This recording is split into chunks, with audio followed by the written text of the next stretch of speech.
베드로와 요한이 풀려난 이후에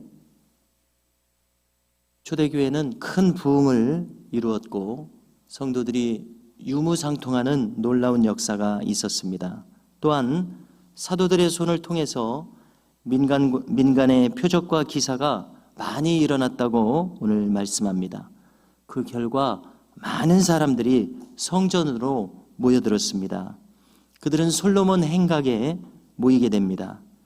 솔로몬 행각이란 지붕이 있는 이 복도식 통로입니다.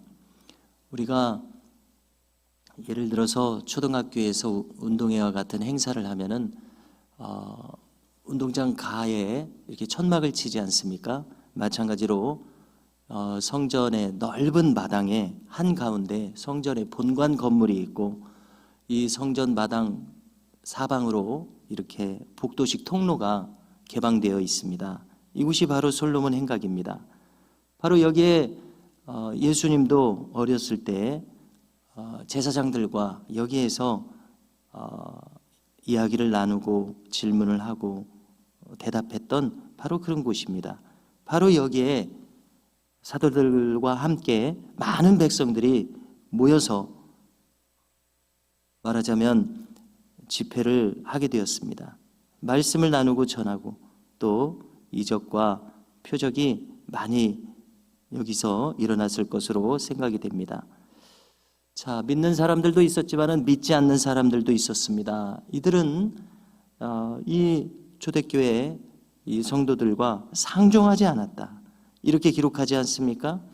이것은 그들을 경계했기 때문이었을 것으로 생각됩니다. 그렇지만 이 초대교회 성도들에 대해서 다른 백성들은 이들을 칭송했다고 또한 기록합니다. 칭송한 이유는 무엇이겠습니까? 바로 표적과 기사를 통하여서 많은 병자들에게 도움을 주었기 때문에 그렇습니다. 예수님의 공생의 때처럼 많은 이들이 나음을 받았기 때문에 바로 병든 사람은 거기에서 놓여지는 것이 큰 소원 아니겠습니까? 그래서 나았던 많은 사람들이 이 사도들의 사역을 칭송했던 것을 알 수 있습니다. 그 결과 예루살렘 성내에서 믿는 사람들이 더욱 많아지게 되었습니다. 남녀의 큰 무리라고 기록합니다. 그래서 이렇게 이어지는 상황은 주님의 공생의 시절의 현상과 비슷했습니다. 놀랍게도 베드로를 통해서 주님과 똑같은 능력이 나타나게 되었습니다. 그래서 심지어 사람들은 어떤 모습을 보였는가 할 때에 베드로가 지나가는 길목에 병든 사람을 메어와서 이 침대나 요에 이 병든 사람들을 뉘어놓고 베드로의 그림자라도 덮이면 낫지 않을까, 이렇게 기대하고 이 베드로가 다니는 길목까지 나왔다, 이런 기록입니다. 참으로 놀라운 대목이 아닐 수 없습니다. 그리고 또한 예루살렘 성내에서뿐만 아니라 예루살렘 인근에서도 수많은 사람들이 모여서 병든 사람들을 데리고 왔습니다. 또한 귀신 들려 괴롭힘 받는 사람들도 데리고 왔습니다. 주님의 공생의 사역과 비슷한 상황이 지금 펼쳐지고 있고 모두가 다 여기에서 나음을 입었다, 이렇게 기록해 주고 있습니다.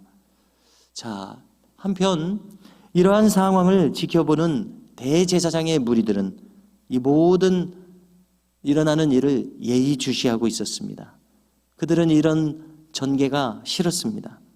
그래서 이들에 대해서, 이 대제사장의 무리들에 대해서 우리가 느끼게 되는 것은, 자, 우리가 그들이라고 생각해 본다면요, 이러한 기적이 일어나는 것을 보고 있다면 지금 우연히 한두 건이 아니라 다발적으로 많은 사건이 이렇게 일어나는 것을 볼 때에 그들은 생각해야 할 것입니다.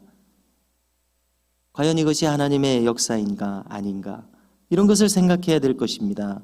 그 근원과 이유를 찾아봐야 할 것입니다. 그렇다면 그들은 정직하게 이러한 일을 허락하시는 하나님을 찬양했을 것입니다. 영광을 돌렸을 것입니다.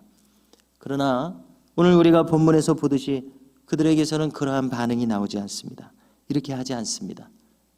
애써 이 일을 외면합니다. 싫어했습니다. 그리고 더 나아가서 시기심에 가득했습니다. 이 일을 외면하면서도 시기심에는 가득한 겁니다. 왜냐하면 그동안 백성들의 존경은 자신들만이 받고 있었습니다. 자신들만이 하나님과 보다 더 가까운 사람으로 인정을 받았었습니다. 그러나 그 모든 관심과 존경이 사도들에게 옮겨가고 있었습니다. 왜냐하면 두 눈앞에서 놀라운 이적과 표적을 통해서, 표적이라고 하는 것은 무엇입니까? 사인, 징표. 하나님이 함께 하신다는 증거 아닙니까? 여기서 일부러 표적이라는 말을 쓴 것은 기적이라고만 쓰지 않고 표적이라고 쓴 것은 하나님이 함께 하시던 증거라는 그런 의미입니다. 그러기에 그들은 사람들의 존경이 사도들에게 몰리기에 이 시기심을 주체할 수가 없었습니다. 왜 시기심이 일어납니까? 하나님이 함께 하신다는 분명한 분위기가 조성되어 있기 때문에 그렇습니다. 그들은 이전에도 예수님에 대해서도 이러한 감정을 가졌었습니다.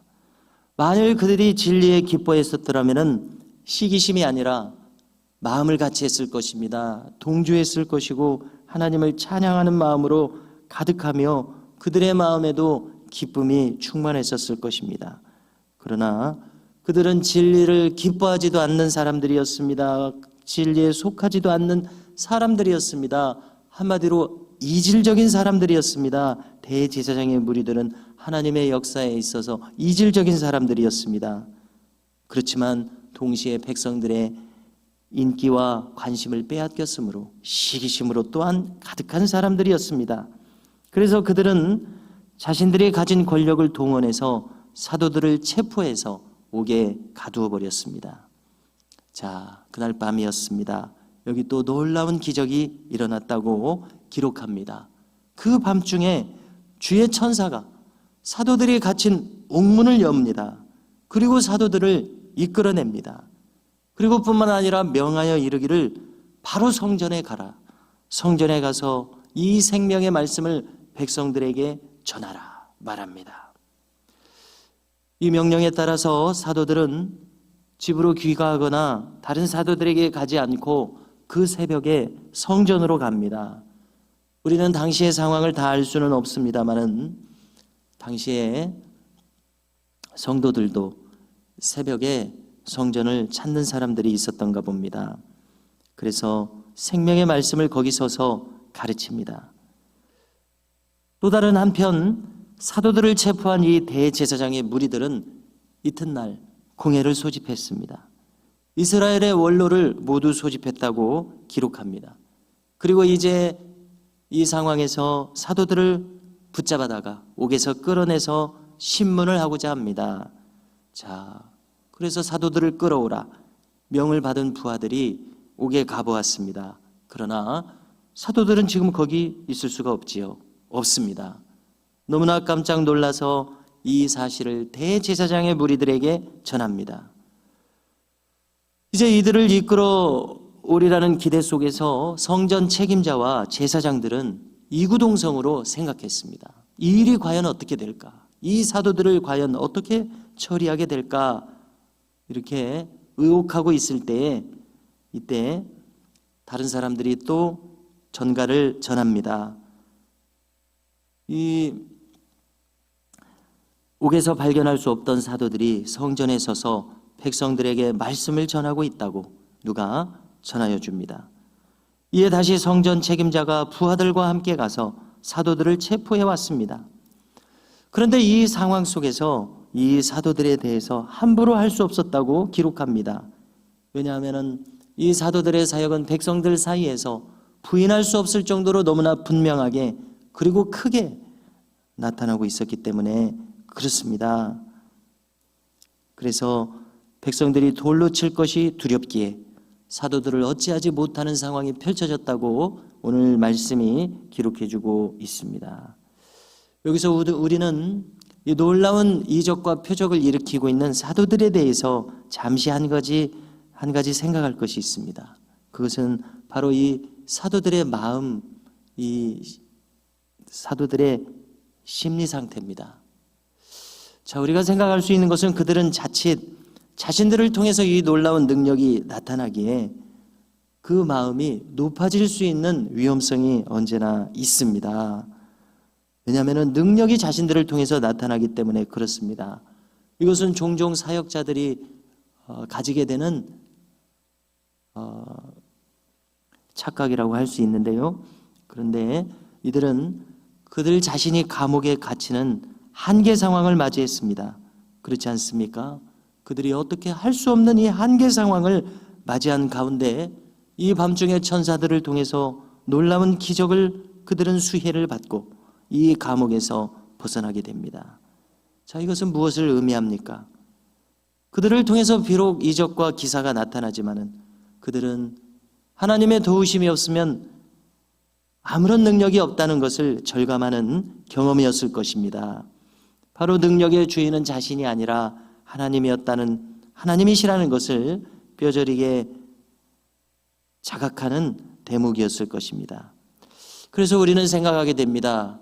때때로 하나님께서는 그분의 종들에게 감당할 수 없는 한계 상황을 맞이하게 하시는 것 같습니다.